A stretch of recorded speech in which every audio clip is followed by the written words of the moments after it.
Welcome to Chapter 15 of Motor Development and Skill Learning. Let's get the slides going and we'll get going. If the slides will go. All right, so social and cultural constraints in motor development. Socio-cultural constraints, type of environmental constraints, group attitudes that affect motor behaviors of an individual, social values, mores, ideals, norms, and stereotypes. Culturally specific concepts about movement behaviors. Sometimes the media reinforces these concepts. There are pervasive group attitudes, values, and mores that influence behaviors of individuals within the group, and they create an atmosphere encouraging socially acceptable and discouraging socially acceptable movement activities. Right. So socializing agents, family, peers, coaches, teachers, social situations, games, play, environment, toys, and personal attributes, strength, skill, motivation, and perceived ability all play into our social roles. People and situations influence individuals in their choices of activities throughout their lives. There are three major elements. Significant others, influential or important people called socializing agents, social situations, places where socialization takes place, schools, home, playgrounds, and personal attributes, individual constraints. Examples of sociocultural constraints: sex refers to male or female biological characteristics. Individual constraints. That's kind of weird. I don't know that you can really say that in this day and age. It's in this book though, huh? Gender refers to socially determined masculine or feminine characteristics. Sociocultural constraints, again, masculine or feminine, which again, I don't know that you can say that, right? So why is it important to differentiate between sex and gender in context of physical activity? Again, I don't know that it does or doesn't. You look at what's happened in sports today, and males and females play essentially a lot of the same sports. There's still a few that are more female specific and some that are more male specific, I guess, or more masculine or more feminine, I guess, if you were going to put it that way. But really, it's not. I mean, in all honesty, I don't know that you would call one sport more masculine or another sport more feminine. Both male and female play basketball. Both male and females essentially do all the same things in track and field. Both males and females, play volleyball, swimming. You look at all these different things. So, to call certain sports more masculine or more feminine now, you've got probably more females do sports such as cheerleading versus males. More males do sports such as football versus females. Again, I guess if you were to say, okay, then those may have more of a masculine or feminine socially determined constraint or something, you could maybe make the argument for that. But I think in today's age, the opportunities afforded to females are afforded to males and vice versa for the most part.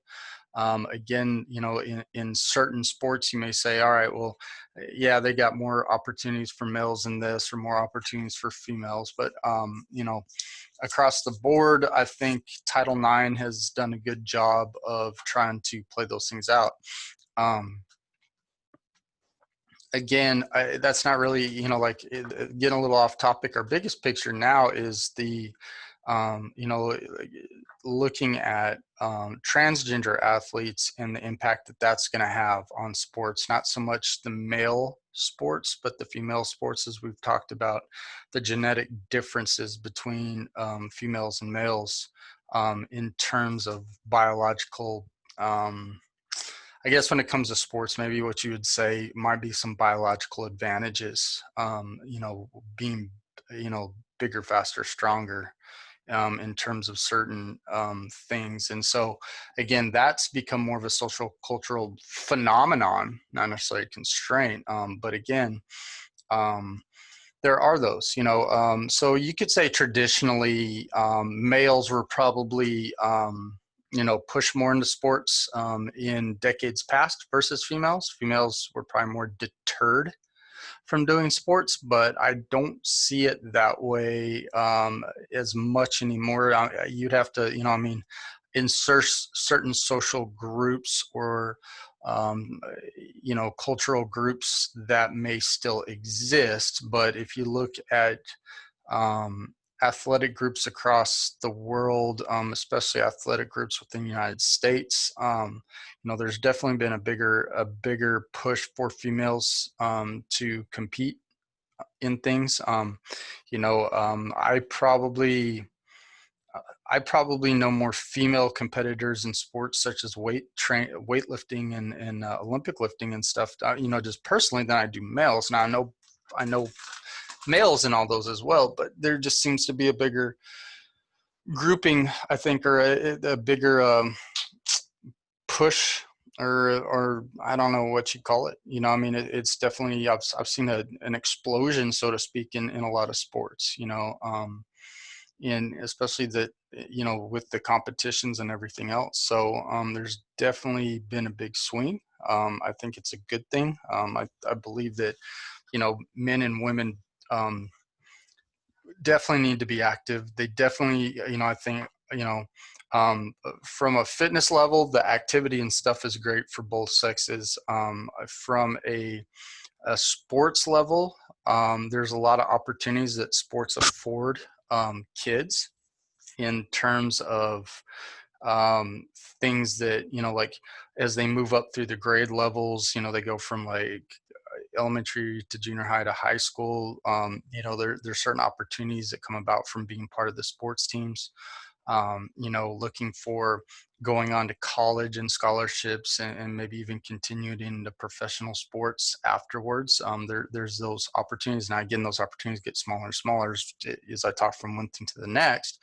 But the other things that I think that are universal across both boards too is the opportunity to challenge yourself, the opportunity to have failures and successes, which build character, the opportunity, especially if you play team sports, to learn how to work as a team, to be, to play the roles that you're given, to take advantage of the opportunities that you're given, that which all plays into important life learning lessons as we transition from children to adolescents to adults, and as we transition from students to our careers and things like that. So again, I think a lot of sociocultural things, and again, stuff that might be in this book, have changed over time. And so with that, I think that's an important thing to understand. And again, even looking at the ebb and flow of the students that I have in my exercise science courses, or my, I guess it's health and human performance courses, here and at many other universities.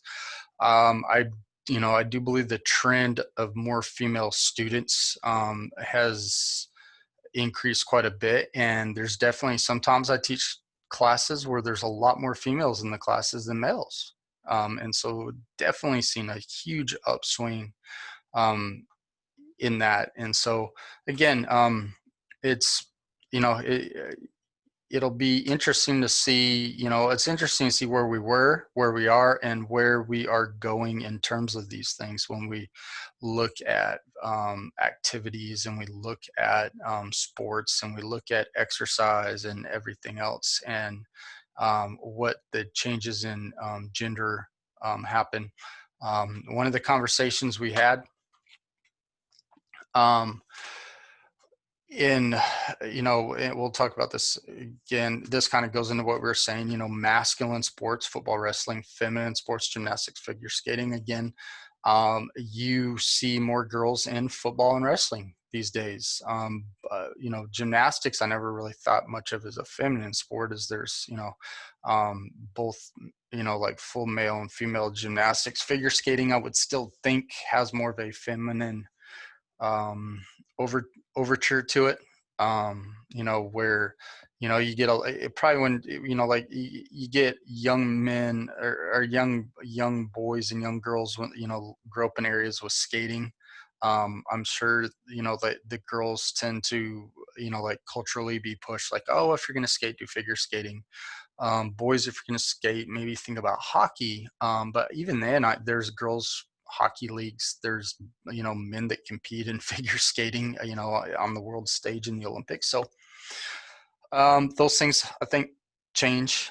So again, saying, that there's not necessarily like male, female, masculine, feminine necessarily as much, within the sports world. So, um, we're definitely seeing changes there. And again, with activities and everything else, I think we, like what I was saying was, the discussion that we had earlier is, the trends that used to happen even in the gyms. Females used to spend more, you used to find more females in the cardio sections or the group class sections, and you'd find more men in the, the weight room, right? And if you walk into a gym now, it's definitely more intermixed in all areas. Maybe the group classes, I think probably still have a higher trend of females to male ratio, but definitely in the cardios, it's a probably almost a 50-50 split. And in the weight room, it's almost a 50-50 split. I mean, we've seen definitely see more trends in, women walking over to the weight area and men walking over to the cardio area and partaking in the benefits of those types of training. And then you've got, you got things like CrossFit and gyms of that nature that definitely have a lot of men and women doing the same type of training, right? And there's components of strength training, and components of cardio that are intermixed in those, right? And those are class type things, but they're just kind of a different class type thing, than what you typically see at other gyms. So, things definitely change. Societal attitudes about gender appropriate activities can restrict physical activity options for boys and girls. Again, like I said, and they're saying right here, attitudes linger, but number of girls participating in sports has dramatically increased. It's definitely changing, and the girls still lag behind boys in numbers. I I think if you look sport by sport and things like that, it'd be a little bit different. And girls are more likely to drop out of sport after high school. And again, um, when you look at that, it's really, you know, it's really weird because, like when you read something like that, you think, okay, are they being pushed out? And again, there's probably a little bit of that. Like, all right, you're done with high school. You don't really, boys when they get to college, if you have boys and girls when they get to college, again, the boys may be more apt to try to continue doing like, recreational sports. But that again, I mean, that's more of a personal choice, and what drives behind that personal choice, it again is going to have a mix of, like, what do you want to be doing? Like maybe there is like a little bit of like, family or cultural stuff where, the girls get to college and maybe less of their friends are playing sports, so they just, they feel pressure either not to, or, it'd be interesting to really do a, sociological profile of why that phenomenon happens. But again, it may, that may be shifting as well, because, again, I know our rec sports when I was at Texas Tech were, pretty full of girls playing football and everything else that we were doing as boys. And, a lot of times I played in co-rec teams, and, I don't know if I saw a huge discrepancy, between the number of men versus the number of women that were participating in rec sports. It'd be interesting to take a survey on that. But I noticed there's a lot in both. A lot of I the all the guys I hung out with, or most of the guys I hung out with, all played different rec sports, and again, most of the girls I hung out with all played different rec sports. So yeah, it's interesting to see as those things change, and what will the future will hold as well, right? So influence of Title IX, I said this earlier, but before Title IX legislation was passed in 1972, 4 million males and fewer than 300,000 females participated in high school sports. In 2016, 2017, 4.5 million males, 3.4 million females participated. More boys and girls select gender neutral sports than highly gendered sports. Again, they're saying, like wrestling and football versus, um, you know, things like softball, baseball. Again, softball, baseball is kind of weird because, um, high school and younger levels, softball, I guess, would be gendered masculine. Softball would be gendered female, but they're essentially kind of the same sport. Um, the rules and everything are very similar, and the way it's played and everything. But so constraints to girls' participation was a social cultural environment rather than individual constraints. And again, we always got to look at choice, right? So if there's a social cultural thing, and again, that's when we look at things like differences, just because there's a difference doesn't mean, or again, we see more boys participate in, say competitive sports versus girls, 4.5 mil versus 3.4. It does not necessarily mean that we have the 4.5 million versus 3.4, that we got, like 1.1 million more active males than females. Again, if you look at things such as, um, you know, dance and some other, like maybe some other things that are more touted as feminine, yet are very highly active, but not necessarily sport, you're going to find a higher discrepancy of females through the same younger years participating in dance programs and things of that nature. Um, that may play into, where these other females are that are actually highly active, and they're actually in something very competitive, but it's not considered necessarily a sport either, right? And again, those are things to understand. And again, the difference, if dance is more feminine or more females are more drawn to certain things, that's not a bad thing either, right? And that's the other important thing to understand, is that because something is either more females are drawn to it or more males are drawn to it, doesn't make it bad things. And we've got to acknowledge that as well, that there are certain sports that boys like to play more than females like to play. There's certain sports that females like to play. So in general, you will find more females like to play volleyball than males, across the nation, everything. And that's why you can also find more high schools that will have volleyball for females versus males. Now, I'm bringing that one up in particular because I love playing volleyball. I think volleyball is an amazing sport. I got into playing it in college. I'd never played it prior to that. We just didn't have it as one of our programs that we could pick from in junior high school, or anything like that. And really got into it. Have anytime I get an opportunity to play volleyball, I love playing. Um, you know, but again, I know more females that play it than males. There are definitely more opportunities for females than males, and I don't think that's necessarily a bad thing. And I don't think I wouldn't consider it a feminine sport. It's one of those that like you'd call maybe like gender neutral type of sport. And the fact that there is more opportunity for females is great for them. Maybe the lack of opportunities for males, you could say, all right, well, that's bad for them. And there's going to be sports like that, going the other way as well. But again, if I'm going to speak for someone, I'll speak from my point of view from that, is that, hey, it's a great sport. I have fun playing against the guys. I have fun playing in the mixed teams with guys and girls and everything else as well. I mean, just all in all. And again, we'll see trends change. I think more and more sports are coming about. There's more natural type sports in the fact where it's like man and woman versus nature that have picked up in popularity over decades.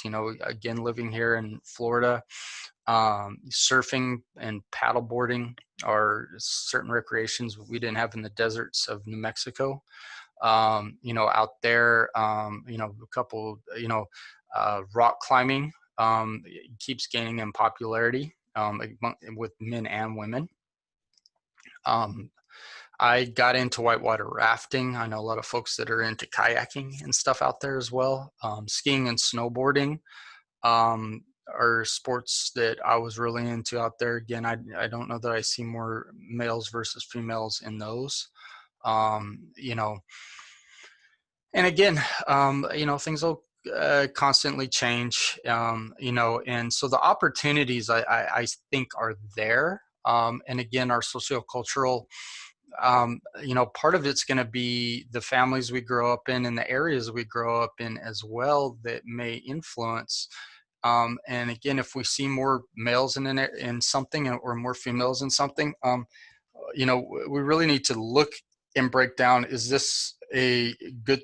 Is this necessarily a bad thing? I guess is the way to say. Is it necessarily a bad thing? Because again, um, is what's the interest and why is the interest there?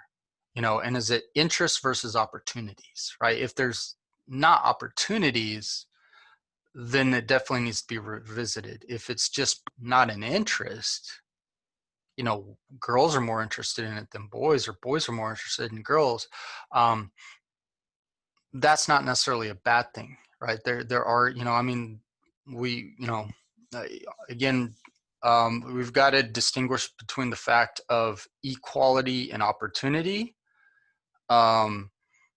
and the fact that there are differences in men and women when it comes to hormones. Like with the physiological part, the psychological part that comes from the difference in our hormones and all that.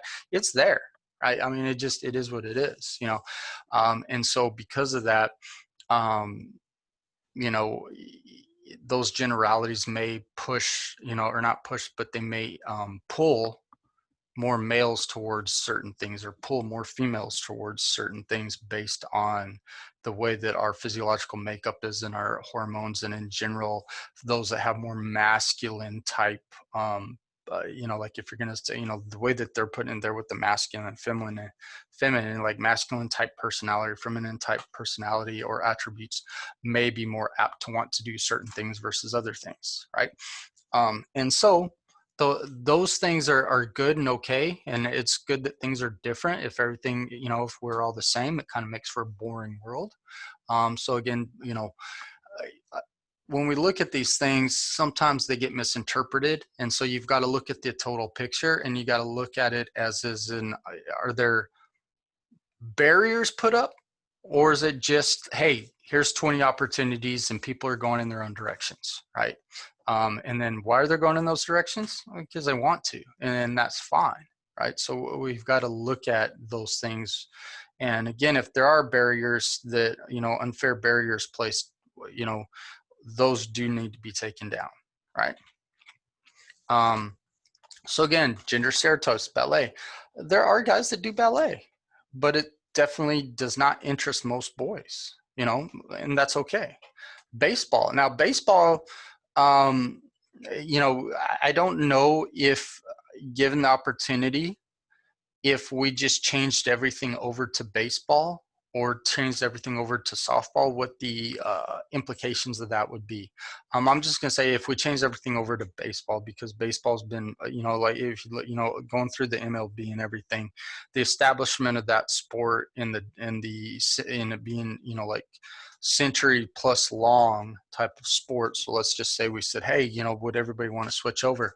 I don't know if they would.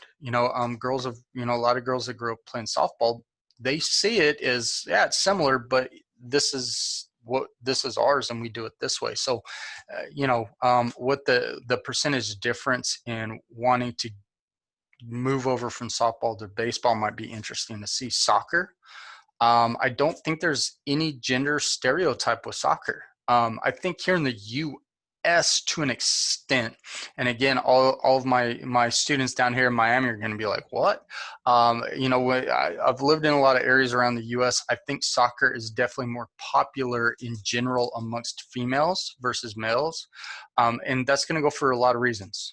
One, men's soccer at the highest level, for those of us that are, like we don't have very good ties to the countries that our forefathers come from prior to being in America, and we're like fully like US, like, hey, it's USA soccer type thing. We just have not had good teams. Where a lot of my students down here, you guys will be like, oh yeah, my family comes from Brazil, which has had amazing soccer teams, or Colombia, which has had amazing soccer teams, and so on and so forth. Definitely higher following among my male Latin students, since I've been down here in the Miami area, where being in Texas, California, and Arizona and New Mexico, definitely soccer is not as popular amongst most of the males I know out there. And again, not as strong a ties, when they don't have as strong a ties to other countries that have really good soccer programs.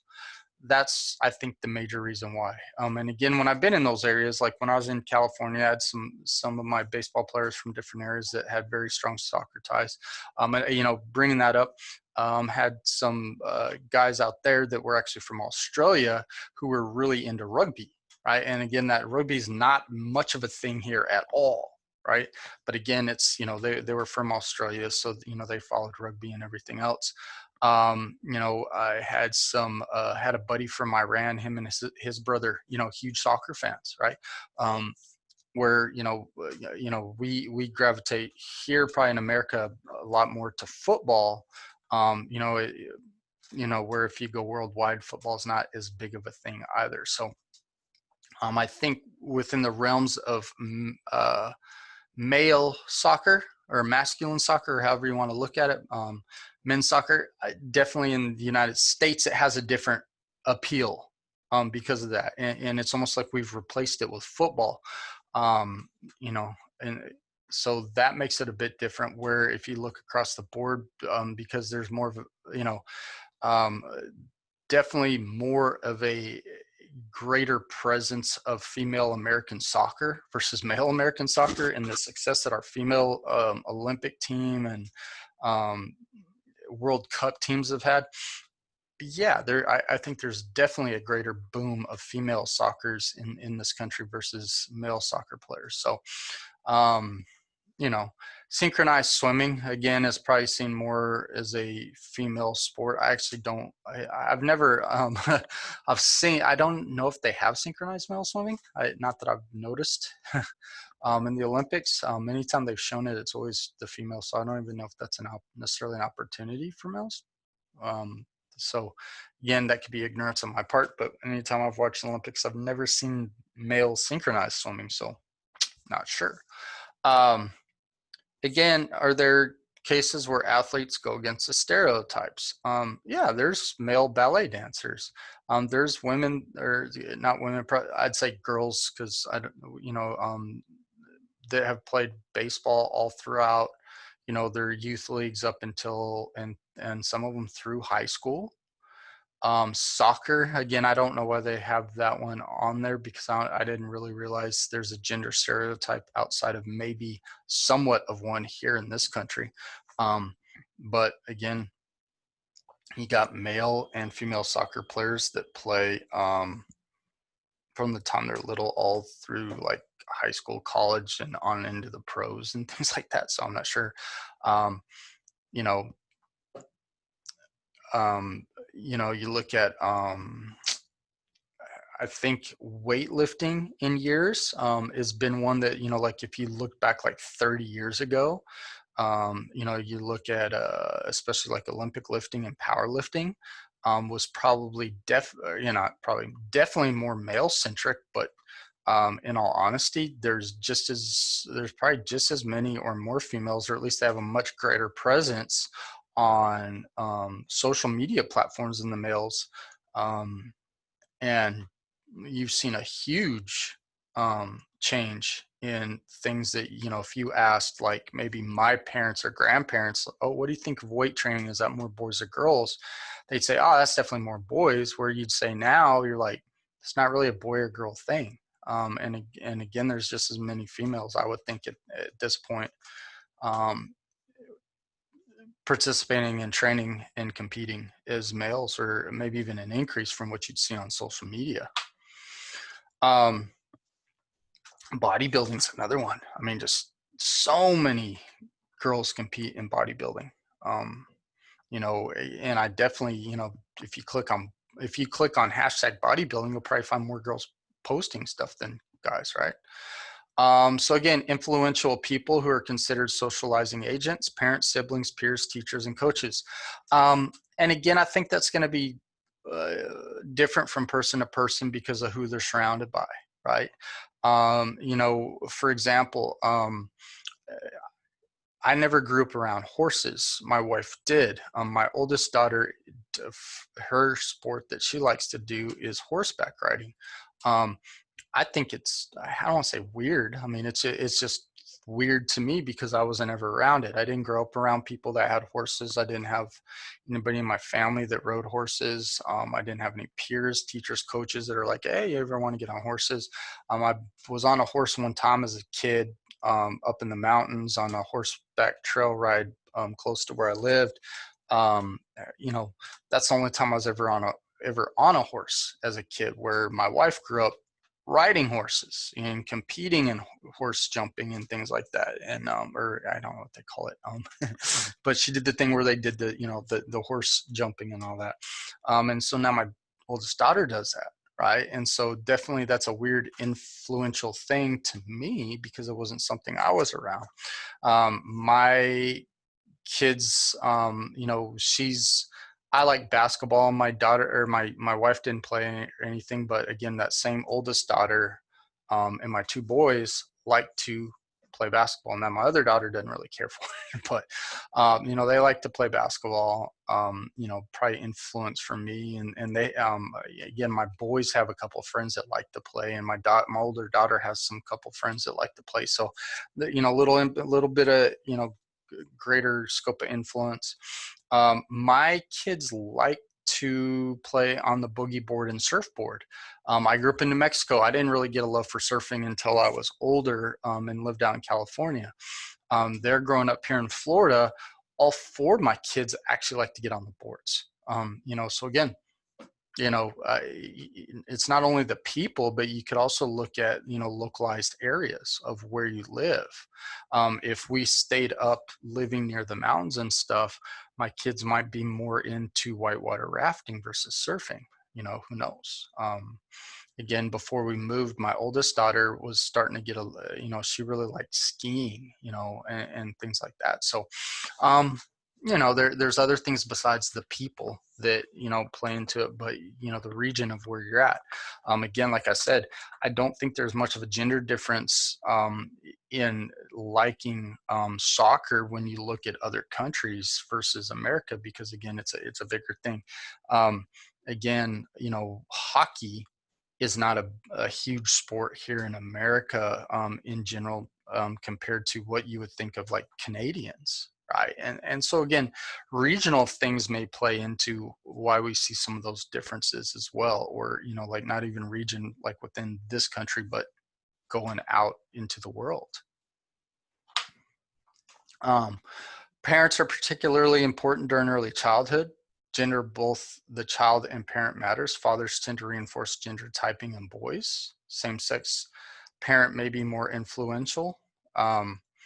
Again, I see it and I don't see it. Again, my oldest daughter probably tries to model herself a bit more after me. Than her mom. It's funny, there's things you'll see, and any of you that are parents can attest there are things about any of your kids, whether boy or girl, where they pick up, like their mom's mannerisms or their dad's mannerisms, that, things they're into, things they're not into. Things that my oldest daughter has picked up from me is, she likes Star Wars. Like she's really into that. She's really into like Harry Potter, which is another thing that I was more into than my wife, and stuff like that. Definitely, she's really into reading, which I read a lot now as an adult, but as a kid, no. That's kind of her own thing. The horse stuff she's into because of her mom. So again, you see a mix. My second oldest, I can say, is very much like her mom. She definitely mirrors how she is, with, like and probably even more so in a lot of regards. She doesn't have as much things like me. Like the only things that she's really got from me probably is being, like kind of sarcastic and funny sometimes. You know, my boys, both of them are very, physical touch. They love physical touch. They like to be hugged. They get that from their mom. They don't get that from me. But again, being outside with no shirt, no shirt, no shoes, um, playing in the grass, doing, like you get, wanting to throw football, play baseball, those things, yeah, they probably get that from me. Wanting to constantly be outside and not be inside, yeah, they get that from me.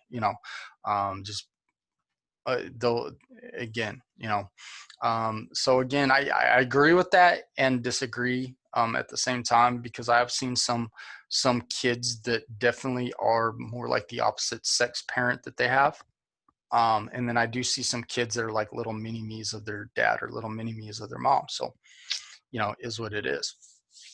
Um, so again, the attitudes of parents are changing, especially as more mothers were sport participants. Yeah, I mean, we're starting to see second, third generation kids who's, like like my mom, never played sports, but my wife did. Again, I told you she did horses and stuff. She also was a volleyball player. My oldest daughter's into, she's into the horse stuff, a little bit into basketball.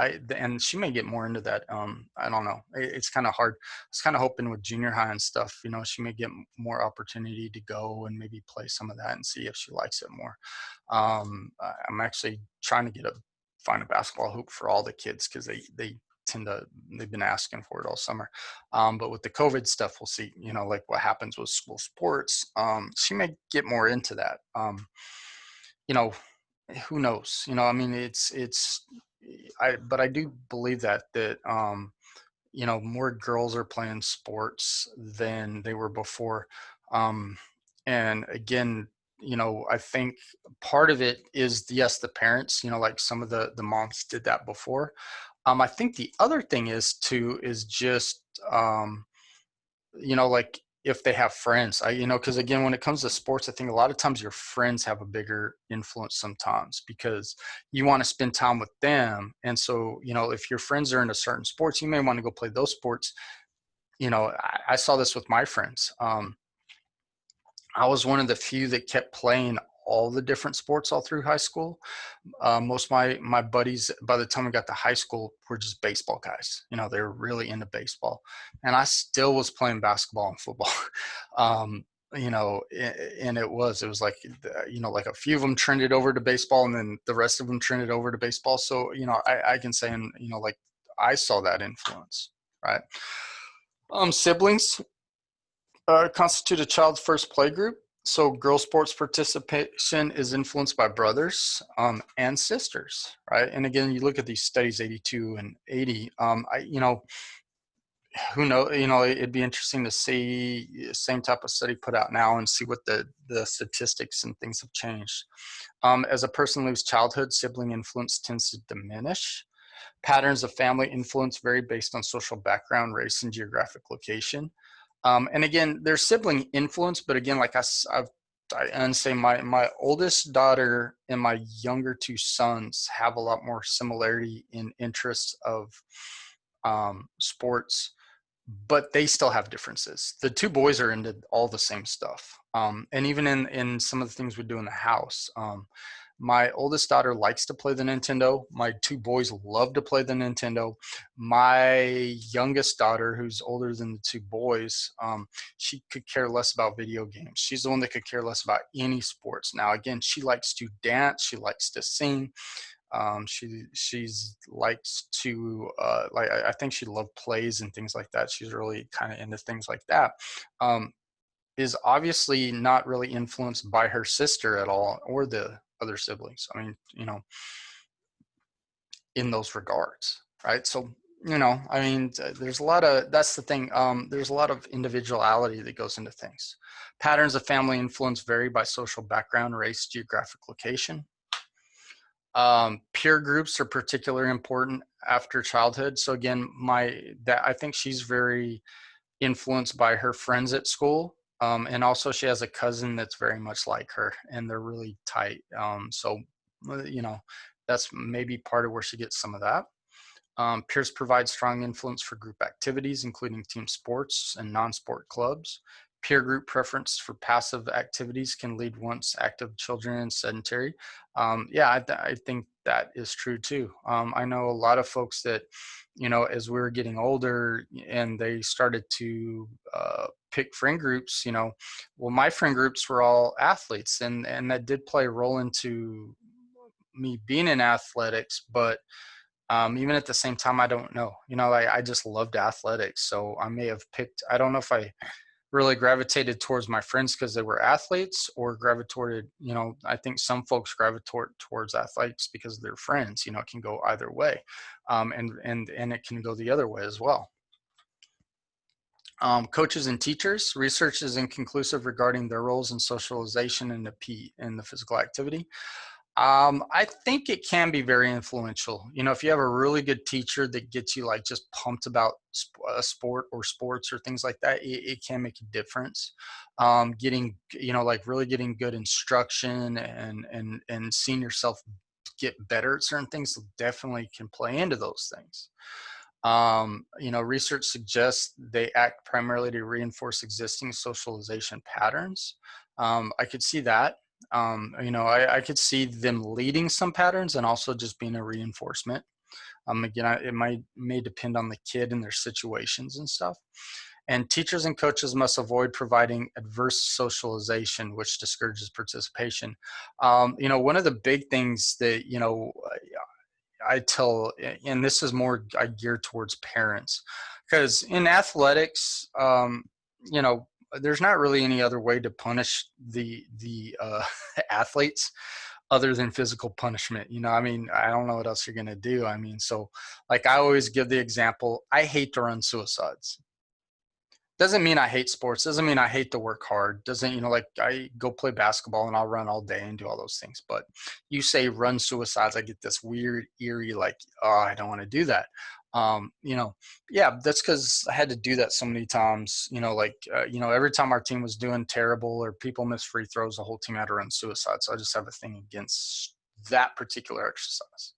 A lot of people feel that way about burpees because burpees get used a lot for burpees just suck in general, but they get used a lot for punishment. But again, you kind of in sports, you have to have some of those things. You just don't want it to be where like you use everything in your arsenal as a punishment, because then anytime somebody becomes an adult and they're out of sports and it's like, all right, let's do push-ups. They're like, nah, I used to have to do that for punishment. Hate them. All right, let's do squats. Now I used to have to do those for punishment. Hey, like if you do it with everything, it becomes a thing. You pick one punishment and stick to it, basically, so that you don't discourage them from physical activity. I really discourage parents of using it as, it's one of those things that when we use like desserts as rewards and we use physical activity as punishment, you can see a problem there, right? And I'm not saying desserts aren't a bad reward system, but also maybe add into the reward system, hey, let's go out and, like if you guys are good today, we'll go play some soccer or something like that. And I'm not saying that you can't sometimes use some physical stuff, but I would use things that, most people hate to do. Like, yeah, guess what? Y'all are going to go in the backyard and dig a ditch. Nobody likes digging ditches, even if they've never been punished with digging ditches. Nobody likes to do it. It's like picking weeds, things like that. So go with those things. People already hate them, right? So, all right, you guys are going to go pick weeds out of the garden. You guys are going to go dig a ditch. It's physical. It's punishment, but it's not. It doesn't have a negative association with something that we want to have positive associations with, right? So again, research suggests they act primarily to reinforce existing socialization patterns. And again, don't provide adverse socialization, so don't discourage participation, right? So how can significant other act as a constraint or motor development? I think we hit that. Assessing youth sport coaching behaviors. Coaching self-report forms help coaches note the frequency of desired behaviors in a practice or game, enhance possibility of being a positive socializing agent for use. This is more the, like, and I'm going to say this in like a kind of a crass way, but they don't like coaches to yell. They want you to be rah, rah, rah. Okay. And I'm not saying that by like dismissingly. There is a lot of research showing that positive reinforcement can do a lot more than a negative, but there can be times for negative reinforcement.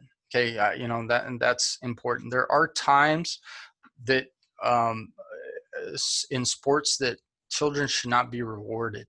And that needs to be important too. We've got away from that. I am a firm advocate for the fact that participation trophies are garbage. They are not helping. They're actually hurting more. Not only when it comes to physical activity, not only when it comes to athletics, but what it's done to our society and people just expecting things without putting in hard work. I do believe that we've gone overboard in one direction. And again, I think positivity is important. I think as a coach, anytime your athlete does something either completely right or they show improvement, it needs to be noted and they need to know that, right? I think pointing out to athletes where they're misstepping should be noted, and that is important too. Hey, your form on that is wrong, which is causing you to not be successful in it. Let's work on it. There's good ways of doing it, and there's bad ways of doing it. And then, sometimes, athletes need a little kick in their butt. Like sometimes you need to like get onto them a little bit, right? If they're not putting in the effort, you need to let them know, right? I mean, it's important because in the game of life, we're going to deal with that, right? And again, you can't control how bosses are going to be, right? I've worked, I couldn't tell you how many organizations. Very rarely do I work for a boss who lets me know that I'm doing a great job. Nobody's coming up and patting me, on the back saying, hey, good job. Most of the time I hear from a boss is because I missed something. I didn't do something right. I forgot to do something, or I did it and I did it incorrectly. I usually hear negative as an adult, right? And, before someone goes, oh, poor you. Nah, it's fine. I'm an adult. I can, I deal with that. And again, that's why it's important for kids to, I think it's, kids need more positive reinforcement. I think that's important, but it's okay if they get correction too, right? Don't be afraid to correct kids. It helps, when they're going on the wrong direction, they're doing something, it helps to point them back, again, I think it definitely needs to be more instructional with youth and things like that. And as adults, they may not get that. It may just be like, hey, you screwed up, fix it, right? But if they didn't get some good correction as a kid, you don't want that to be the first time they're corrected because they may not know how to deal with that, right? And so I think both is important. And again, I think participation trophies are bad because we're basically telling everybody it doesn't matter if you work hard, doesn't matter if you're successful, you get something. And that's not how life is, right? And so again, I think it's important that first, second, third place be the only ones that get something. I honestly think first and second. And I definitely think there needs to be a big difference between the first place trophies and the second place trophies. I'm going to say from my personal experience, when I was playing youth soccer, and yes, I was an American that used to really play a lot of youth soccer, but I did switch from soccer to football. So again, I'm a typical American boy. Um, I was on a really terrible soccer team first year I played. I got picked up by the really good team the next year, and we won championship after championship after championship. And one year we got second place. Um, and I had all my trophies up there, and that second place trophy, I would look at it and it made me so mad. A lot of people be, oh, that's cool, you guys. No, it made me so mad. And it's so much smaller than my first place trophies in soccer. The year after that, and the other guys on my team is the same thing. None of us were happy. So the year after that, I mean, we worked hard to get our first place trophy back. It was important, right? And I think it did. It instilled the fact that, like, if you want something, you go get it, right? So again, this is me ranting a little bit, but I think it's important, right? And I think it's important for boys and girls. We're talking about gender differences. It's important for boys and girls because nobody's going to be given anything. You got to work for it, right? Player environments and games can act as constraints. Lack of adequate space can diminish opportunities for gross motor activities. That's true. And again, the diminished amount of physical activity that kids are getting in PE and everything else is not helpful, right? Gender-typed play environments, games, and toys can deprive girls of opportunities to perform complex, difficult skills. Again, I don't know that a lot of activities, again, video games used to be very, and I think they're still seen as more of a little boys thing, but not my household. And again, if you look across the board, there's like this, I've kind of noticed this underground phenomenon of girls who are like, nah, I'm a gamer. They're there now. Again, I don't think boys discourage it. I mean, I could tell you, a lot of times guys, when they'd sit around, especially, like even when I was a kid or growing up and stuff, and you get into junior high and high school, and then the girls are coming around, and you're interested in the girls. It was one of those things like, oh man, the girls are here. We got to put up the Nintendo because they don't like it, right? Or we got to, again, this shows how old I was. We had the Nintendo or whatever, the PlayStation, things like that. And as an adult in college, it was one of those things. Yeah, we'd still go play. We'd still play. And the girls, it's like, man, you guys get off the Nintendo. You guys quit playing video games or whatever. I'm telling you, guys would love if the girls like sit down and be like, all right, let's play some Madden. So I don't know that there's a thing of boys discouraging girls from playing. It seems to be more of a social, like, girls discouraging girls from playing. Because I can tell you, like, any of my friends, if you would ask them, like, hey, describe your perfect girl, that would have been on the list. Like, and she'll play video games with me, right? That's definitely an important thing. Like, if you got a guy into games, definitely, guys love when their girlfriends or their wives will go play sports with them. I mean, man, I wish my wife was into surfing. I'd love for her to be like, hey, let's go surfing today. I would be like, oh my gosh. So a lot of times we look at it as like, oh, it's guys not wanting girls to have those. To be honest, we like sharing those things. Now, that may not be true across the board for every guy, but I definitely know a lot of guys that are that way. So again, play with toys can act as a constraint and encourage children to be active or inactive. Gender typing via toys. Toys marketed to boys tend to be more complex and encourage more vigorous activity than those marketed girls. Like when you look at, say, like Barbies versus GI Joes or something like that.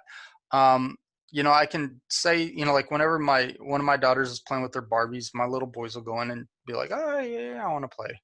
But if you ask them to pick, if you ask her to pick, hey, do you want to play with well, my kids don't have GI Joes. Those are, they've got like, say Transformers. My little boy's got some Transformers. And you ask my daughter, like, do you want to play with the Transformers or Barbies? And you're going to play with your brothers. Which would you rather do? She'll say Barbies. Now, if you ask the boys, do you want to play with Transformers or Barbies? They want to play with the Transformers. I don't think it's marketing more as there's some, again, something about those things interest them more. Because again, my kids have never seen, now my daughter has seen commercials, but my boys have never seen commercials for Barbie or GI Joe. Again, nowadays they don't watch commercials because they don't have to, like we did when we were kids. But they do gravitate towards that. But if it's between, like they want to play, they want to play with their older sister too, they'll play whatever. They don't care. They'll invite her, hey, we're going to play with Paw Patrol, or we're going to play with the Transformers or whatever else. She usually just says no. She'll say, but I'm going to go play Barbies. You want to go, again, they'd rather her play those things, but they'd rather do that. So, I can see where the marketing advertising, I do think there is some of that in there, but again, that's completely disregarding the fact that there are some things when girls have a stronger feminine, like personality, or boys that have a stronger masculine personality, they will also just gravitate towards certain things, right? And so you can't discount that either, right? All of them love to go swimming, and they'll play on the floats and do all that stuff, all pretty much all the same. So parents enjoy giving their children the same kinds of toys they played with as kids, and they can promote gender typing by negatively reinforcing play with toys they judge to be gender inappropriate. Like I said, I don't really care if my boys go play the Barbies and stuff with their sister. It is, I'm just glad that they're all playing together, having fun. I don't think they see things, they see that as girl toys, but it's not because we tell them that. The boys kind of see it that way because they're like, why won't you come play with our boy stuff? And I don't care if she goes and plays with the boy stuff. So yeah, there's some, there's some of that where it is what it is. The kids somehow they view it that way, not because they're told to.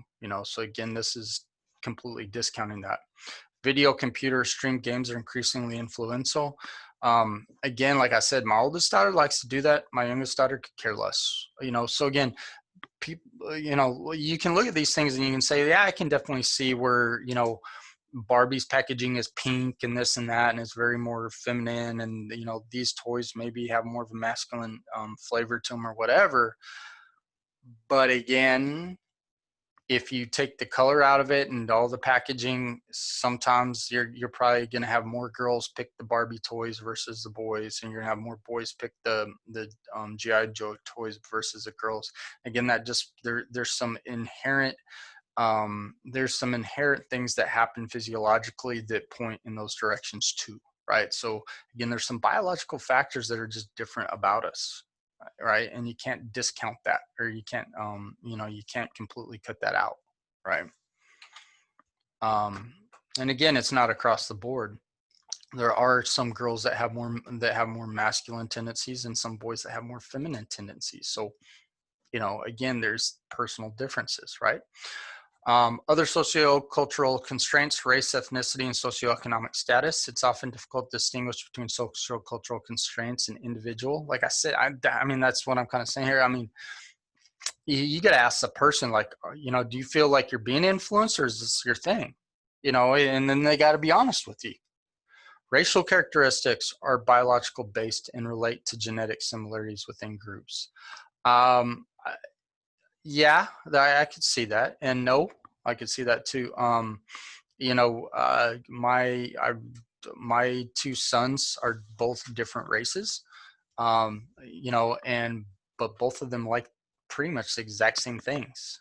So again, that probably is more they're social because they're brothers and they live in the same room, and they have they have the same likes of things. So I don't know. I mean, I could see racial characteristics more with if you're in racial social groups, like if you tend to be around, like you tend to be around folks of your own same ethnicity and race, then yes. like I said, you'll probably find, down here in Miami area more, you're going to have a higher, like if you looked at black, white, and Latino males, you're probably going to find more Latino males, higher propensity to gravitate towards soccer versus the black and white um, males. Probably maybe even the same with females. I'm not sure. Just because, again, like I said, they'll have stronger ties with that sport because, again, when they'll say, like whether, again, a lot of my students are first, second, or third generation out of their country or their country of origins. When World Cup comes, a lot of my folks, a lot of my students are wearing like their Columbia jerseys and things like that. And so, yeah, you'll see that, right? Where maybe the other folks, because again, you got, like some of my black and white students, maybe not so much, right? Because again, they're more, I guess, so quote unquote Americanized in sports aspect where they have more ties to football versus soccer. Right. And so it's more of a social cultural with the race ethnicity versus, just based on, like skin color. Right. Racial characteristics are biological based and relate to genetic similarities within groups, and ethnic characteristics are culturally based and relate to cultural similarities that connect groups. So again, if we're going to, like kind of dive into that a little bit, in general, if you look at, like look at a sport like basketball, right? Basketball in general has more black athletes than white athletes, and definitely more Hispanic athletes or Asian athletes as we go up, especially, once you get to college and professional. Now, there are some things about that, right? And so if we look at biological based, when you look at, again, we'll just look at one, we can look at both men and women. If you surveyed 1,000 black males and females, or 1,000 of each, or white males and females, Asian females and males, and again, Asians like a bunch of different groupings. But here in the U.S., we put it in one because we don't have as many, like a lot of folks in distinct populations. And you look at Latin males and females, you'll tend to find that the black females and males genetically will be taller on average than white and Latin and Asian on down. So with that said, a sport is with basketball, one of the distinct advantages in that sport as well, is height, right? So if you are taller, you're going to have greater advantages, which means you're going to have greater opportunities to be better at those sports. So again, when you see some things like that, you see sports like that have some higher tendencies of different ethnicities or race.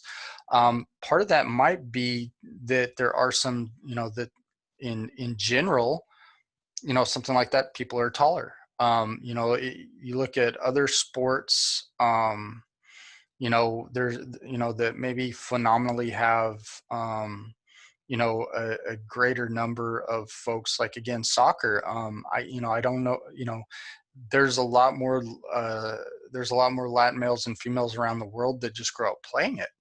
Right. And so, when you look at, you look at the top soccer players around most of the world, again, you have a lot more, I think, Latin players, especially in the major, not Major League Soccer in the U.S., but the major leagues, like the big leagues in Europe and South America, and even in the U.S., you just see a greater number, right? And so again, some of that is just biological characteristics that create greater opportunities, right? And so, those are there. Now, again, are there different races that play basketball growing up throughout the leagues? Like when you look at little kids on up, oh yeah, it's definitely, but by the time you get to a higher level, you do see it change, and we see that, in soccer, we see that in baseball. Baseball has probably, baseball is actually has a growing number of Latin ball players, and it's been growing year after year after year. Um, and so we see these things, we've seen them change too, right? So again, Major League Baseball used to have mostly white athletes and black athletes, and again, there's been this growing huge number of Latin athletes that have really exploded in that sport too. So again, that may be more of a social change rather than anything else with that particular sport, because in that sport, basically power, height doesn't make as much of a difference or anything like that. But if you're fast, you can hit the ball, or you can throw the ball hard, and all those things, which, across all races, those are things that everybody's good at. Again, I mean, even Asian, like you look at some of the top players, Ichiro was one of the greatest hitters of all times, so we've seen even an increase in Asian players coming into the league as well. So yeah, there's a lot of differences we see in sports. Typically, again, like if you watch the Olympics, the black athletes tend to be, the top sprinters, or at least in the male categories. I think it's in the female categories as well. Certain areas of the world even play into like where people are very successful. So again, if you look at marathoners, most marathoners come from Kenya and Ethiopia. Part of that, again, is going to be socio. Again, I think that you look at genetic environment of, I the distinct advantage that they're probably born with a better cardiovascular system, the altitudes at which they grow, and the amount of running they do. I'm like, you look at it, it's a recipe for success. The guy that just broke the 2 hour marathon record. I mean, gosh dang, that's impressive, right? But again, if you watch, any of the major marathons, we've got they almost have to do here's the record, and then there's the American records, right? Because the top runners are always from Kenya and Ethiopia. And then we've got then we give the American records, and so on and so forth. So yeah, we see those things. And so again, part of it's, what you grow up doing, like if you grow up in South America, soccer's like the major national sport. America, we're a little bit weird depending on where we're from here. I mean, New Mexico, baseball is kind of the bigger sport in New Mexico. The state right next door, Texas, football is king, right? I mean, so, it's very regionally based here, I think, with a lot of that. So socioeconomic is part of it, as well as we talked about the biological, now socioeconomic.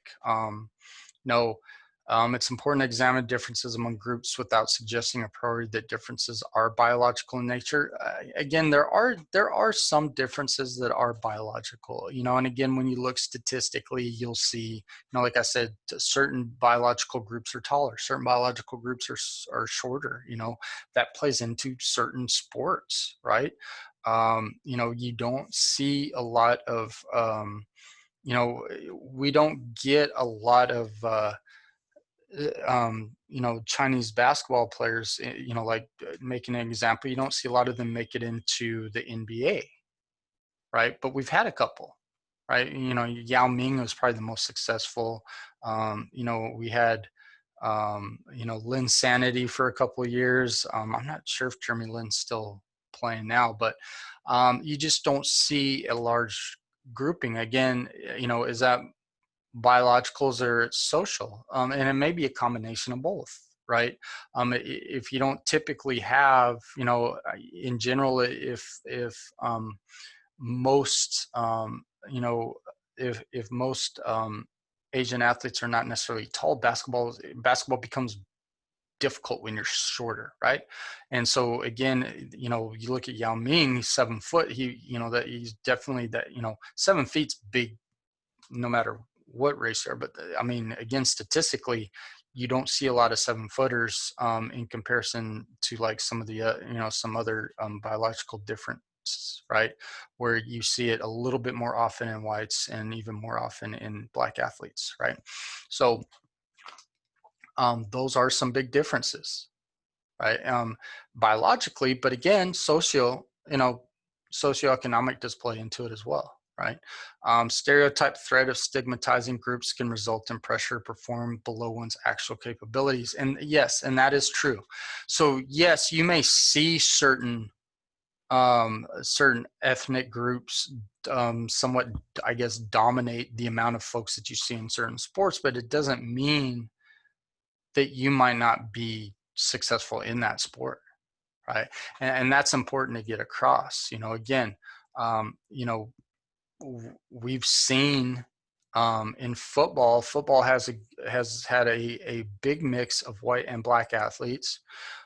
There's been a few. I remember there's an Asian kicker right now. I remember there was a linebacker who played for Texas A&M. His last name was Wynn, and I can't remember his first name. Great linebacker for A&M, played for the Cowboys. He was like the first of, he was like I believe the first Asian linebacker in the NFL. Again, you haven't seen a lot of folks come into that. But again, I think it was important. He was there, and he's made a big importance to try to go back to his community and say, like, y'all should be playing some football, right? And that is important. Just because you don't see a lot of it doesn't mean that you can't, right? And again, you've got, again, we haven't had a lot of Latin players in the NFL in comparison to white and black. But again, you got guys like Tony Gonzalez, who, probably, top, I don't even know, like top 5 tight ends of all time, as well as, increase. We've seen an increase actually in Latin football players in some recent years. And so again, that's important to understand as well, right? Just because you don't see it doesn't mean it can't be done. And again, what's important to get across is it's not that your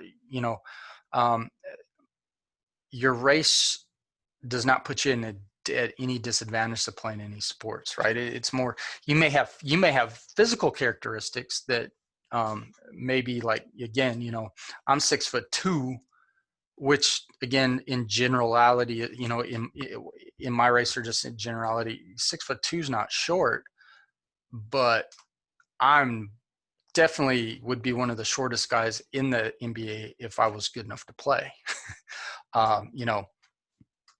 So again, it's one of those things that, yeah, I mean, there are things, if I was taller, like if I was 6'6", 6'7", I would definitely have a much greater advantage and a lot more opportunities to have gone further playing basketball, right? And so you can, there's definitely biological things that play into that. If you're not naturally strong, it's hard to be a good weightlifter. Again, you can work towards it, but some people just, man, they got a lot of testosterone and they can lift weights, right? So again, we do see some differences biologically as well, right? So again, as individuals, we constantly interact and depend on others as part of our daily life. Youth are socialized into sports. People are often associated with many different groups ranging in size from small to large. Sociocultural constraints continually interact with functional individual constraints that encourage and discourage movements throughout participation activities. Again, that's the thing is, yes, we are different. Socio can play into that, cultural can play into that, ethnicity can play into that, race can play into that. But again, individual, and it's a great mix of all that, which makes each individual make the choices that they make, right? So again, I guess the big thing I've been trying to get through with this is not to point fingers at certain things, because you see, like, okay, there's a lot of folks that are like this that do this, and a lot of folks that are like this that don't do this.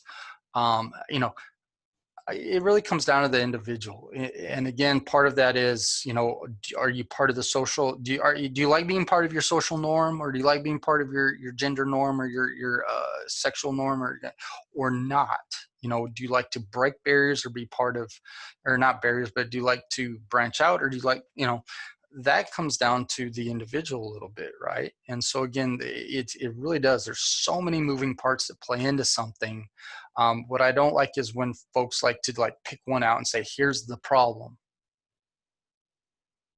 Okay, so be careful with doing those type of things, right? Okay, if you guys have questions, again, I know this is kind of it's kind of a touchy chapter, especially in this day and age. But it is, we need to address these things. We need to have open conversations. And again, if you have differing opinions and the things that again, I'm trying to put things that I've learned in reading, I've learned in classes, I've learned in research, as well as the things that, personally, that I've experienced as well, and try to put it. So again, just because I say it doesn't mean it's 100% right. And again, it's a mix of all my experiences as well as the things that I have read and done. So it's not completely objective by any means. Nothing I do hardly is going to be completely objective. And so again, with your opinions are just as important when we talk about these things, that I want you guys to freely express, especially if you disagree with me on things. So I encourage that. I like those discussions, and so hopefully this we'll have some good discussions in this chapter. All right, that's it. Chapter 16 next.